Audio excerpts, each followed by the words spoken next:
E aí, pessoal, vamos falar da lista, do time, do treino, do ambiente. Existe otimismo, pessimismo, existe alguma ação acontecendo? Vamos conversar sobre isso. César Cidade Dias falando de Grêmio aqui no YouTube, papo de gremista para gremista. O Grêmio realizou na tarde desta segunda-feira o último treino visando a partida contra a equipe do Fluminense. Amanhã, sem torcida, né? Nesta terça-feira, sem torcida, 21h30 na Arena Tricolor. Um jogo chave para a vida do Grêmio, né? O Grêmio sai machucado, virtualmente rebaixado para a Série B, mas com chances matemáticas e sonhando. Eu ouvi a palavra otimismo, eu botei no último vídeo que eu fiz, eu botei a palavra otimismo na discussão, porque de fato isso aconteceu na realidade. O ambiente tentou se automobilizar, criando reuniões, criando situações para que mudasse um pouco aquele ambiente de terra arrasada, de fim de festa, de um Grêmio rebaixado.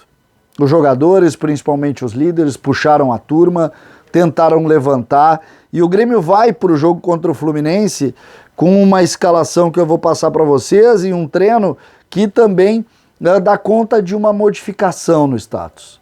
Existe, de fato, algumas relações que impõem um Grêmio tentando buscar a solução. E todos acreditam que, vindo uma vitória, o status possa, de alguma forma, modificar.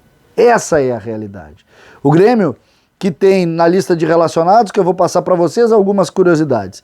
Adriel e Breno são os goleiros. O Adriel naturalmente está nesse grupo porque o Chapecó já serviu a seleção, já se apresentou, inclusive com vídeos aí, conversando com o Neymar, com lideranças lá da seleção brasileira. Os laterais relacionados, o Diogo Barbosa, o Guilherme Guedes, o Rafinha e o Wanderson. Guilherme Guedes, que volta à lista, também por Cortez está suspenso. Por isso que Guilherme Guedes faz parte dessa lista. Guilherme Guedes, que teve uma ou outra oportunidade, nunca conseguiu confirmar. Os zagueiros, nada muito diferente, Jeromel, Walter Kahneman, Rodrigues e Juan. Paulo Miranda, de fato, fora dos planos, não parece que vai voltar a jogar com a camisa do Grêmio, mesmo tendo mais um contrato até o final do ano que vem, o Paulo Miranda fora dessa lista. Os volantes, algumas curiosidades. O Grêmio não tem o Vijaçante, que está servindo a seleção, e não tem o Thiago Santos. Então os volantes relacionados, o Darlan, o Lucas Silva, o Sarará e o Vitor Bobsi. Uma das curiosidades, um jogador que perdeu muito espaço interno, foi o Fernando Henrique. Fernando Henrique, de fato, está fora do ambiente, não está concentrando, a maioria dos jogos ele não é relacionado. Ele e um dos meias também que saiu da linha dos planos do Grêmio é o Jonathan Robert, que chegou a ter uma outra oportunidade e tal, e também não está relacionado. Os meias para o jogo é Campas, Jean-Pierre e Pedro Lucas, que volta a fazer parte do grupo. Pedro Lucas pode sim ser uma diferença, porque eu quero chegar na ideia de time que praticamente ficou definido. No ataque, nós temos o Alisson, o Churin, que está de volta à lista também, lembrando que Borja não está, Borja está fora do jogo, o Diego Souza, o Douglas Costa, o Elias e o Ferreira. O que pode acontecer aqui?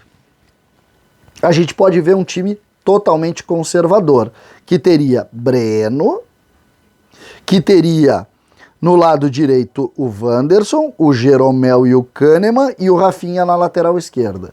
Um meio-campo com o Lucas Silva, com um dos volantes que seria o Sarará, com o Jean-Pierre.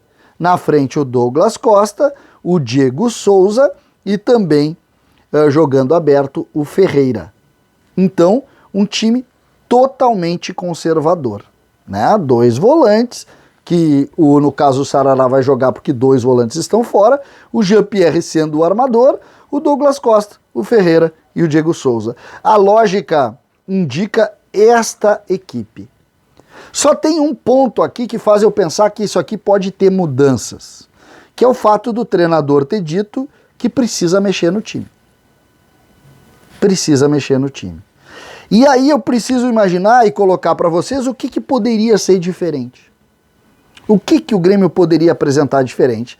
Na defesa, poderia colocar o Diogo Barbosa na lateral esquerda, tirando o Rafinha do time. Acreditam nisso? Eu não. Porque Rafinha é o líder do grupo, não adianta, foi um dos principais líderes hoje na conversa, então não acredito. Nos volantes, não me parece diferente. O Sarará tem muita moral com o grupo e o Lucas Silva está muito bem.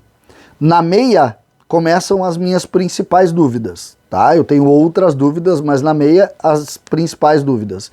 Pode Darlan estar no lugar de Jean-Pierre? Qualquer um deveria jogar no lugar do Jean-Pierre, mas o Darlan pode estar no lugar do Jean-Pierre, ou uma grande surpresa, e uma boa surpresa, Pedro Lucas jogando na sua posição de meio armador, junto à frente, para tentar algo diferente. Aí o Grêmio teria Wanderson, Jeromel, Kahneman e Rafinha, o Sarará, o Lucas Silva e o Pedro Lucas no meio campo. No ataque, continua da mesma maneira. Douglas Costa, Ferreira e Diego Souza. Mas eu poderia ver como uma grande novidade e para mim uma grande notícia, Elias sendo o centroavante e se juntando a um jogador que ele está acostumado a jogar, que é Pedro Lucas. Aí nós teríamos um time com novidades, com surpresas e com uma ideia de tentar mudar o status. Por quê? Se a gente aplicar a mesma receita de Jean-Pierre, de Diego Souza, de Douglas Costa que não consegue jogar 90, se a coisa engrossar, se o Grêmio fizer 2 gols no primeiro tempo, nós vamos vencer o jogo, assim como conseguimos vencer, por exemplo, o time do Ceará. Mas se o jogo ficar duro, como ficou contra o Palmeiras, por exemplo, nós vamos perder no detalhe mais uma vez. Por quê? Porque esse time não consegue manter um jogo de alto nível durante muito tempo. Agora, se a gente colocar um pouco de juventude, unida, sim, a experiência do Rafinha, a experiência de Jeromel, a experiência de Walter Kahneman, a experiência de Douglas Costa, do próprio Lucas Silva, e agregando juventude com o Wanderson, com o Sarará, com Pedro Lucas, com o Elias e também com o Ferreira, nós temos alguma chance de fazer algo diferente e algo que possa nos dar alguma esperança, que é o que está faltando ao torcedor do Grêmio que tanto a gente espera. Portanto, me parece essa a lógica.